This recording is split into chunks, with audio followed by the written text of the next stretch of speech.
Prime Thursday, Hipvlogsters! Today's vlog, I was going to talk about time. Look, I'm even wearing my Doctor Who shirt. And I kind of ran out of time. So I'm actually breaking this vlog into two sessions. I will have one up today, Thursday, and one up next Thursday. Both about the same topic, no time, but both different. So I've always been fascinated by the subject of time, just like what it is and how we perceive it. Back in middle school, I think, I read a book called Time Travel in Einstein's Universe. It was not an easy read, but it was truly fascinating because we have all these theories and ideas of time travel that do work. We just don't have the technology or the power to do them. Most of them involve traveling at the speed of light.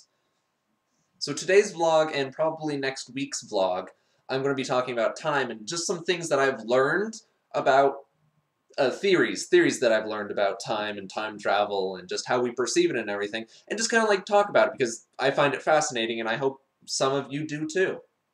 To start off, what if I told you that we're not really living in the present, we're actually a little bit in the past? It's just an idea, of course.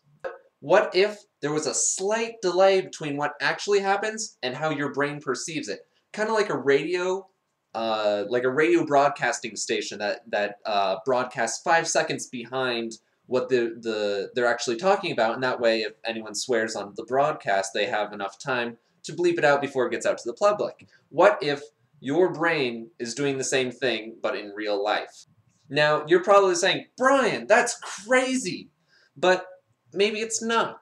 So, something I want you to think about is if you were to touch your toe and your nose at the same time, you would think that you would feel the touch on your nose at the same time as before the touch on your toe. But you actually feel it at the same time, which leads it to believe that your brain, in order to make things simpler for itself, is just waiting for them both to happen and then giving it to you at the same time. Working with this idea, some neuroscientists worked with an experiment where they gave people a button, and then when they pushed the button, a light would light up 80 milliseconds after they pushed the button. Well, after about 10 tries, the brain figured that waiting that 80 milliseconds was too long to wait, and it just cut pretty much 75 milliseconds out, so when they pushed the button, it appeared almost instantaneous. Now you're saying, big whoop, it takes out 75 milliseconds.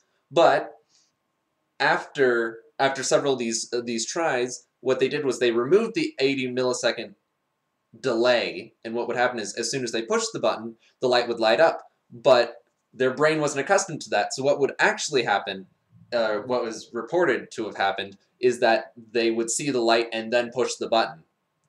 Now that does sound a little bit crazy, but if we are living slightly in the past, then what's happening is we would push the button and then see the light instantaneously, but because we are already trimming out 75 milliseconds, what's happening is even though we're pushing the button and then perceiving the light is perceived before pushing the button because we took out that 75 millisecond delay. Now this does sound like a little bit of rambling, so I'm just going to try and work this out. So say you push the button here, and then with the delay, the light lights up here. But what your brain is doing is it's taking out this gap, so it's putting it like right here.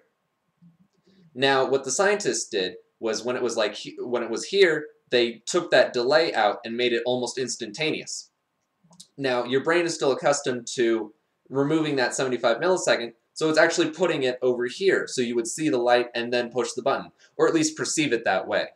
Now, that's pretty trippy, but it does support the theory that we are being fed this almost live loop of what's actually happening.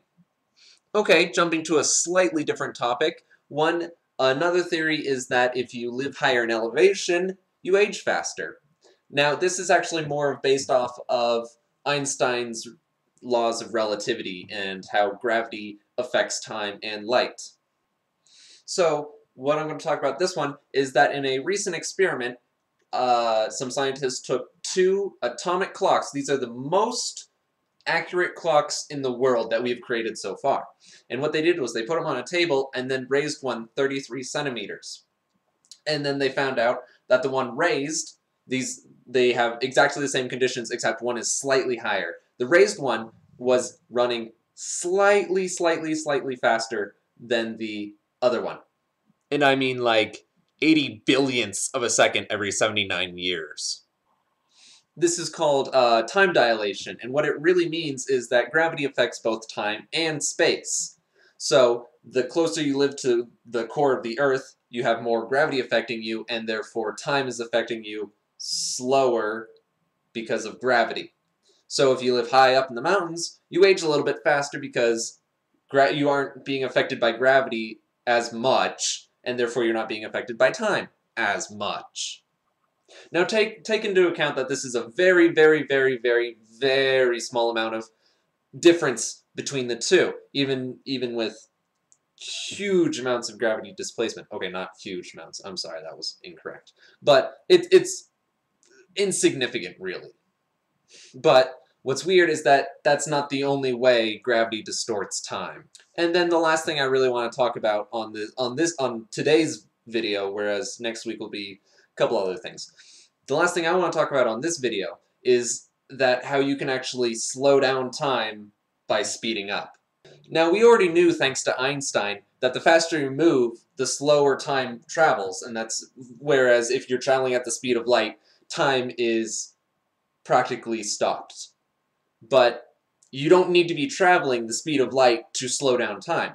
Actually, just going in your car and driving 20 miles an hour will do. Now, once again with atomic clocks, traveling about 20 miles an hour slows down the ticking by approximately 6 times 10 to the negative 16th power. Now, that's not a lot, but think about it. Now, let's do something a little bit more practical. Say you're traveling at 40 miles an hour.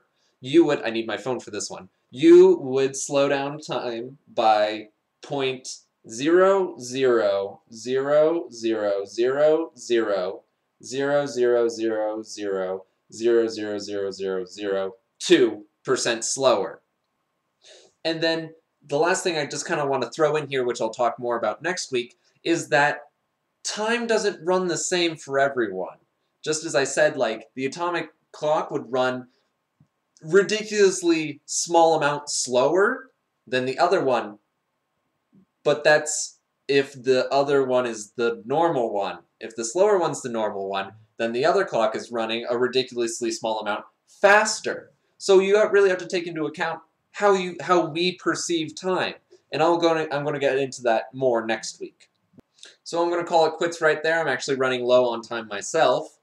I will see all of you Thursday, James Friday, Danielle Saturday, and Brandon Tuesday. For everyone else, there's MasterCard. And don't forget, 356 days till Christmas.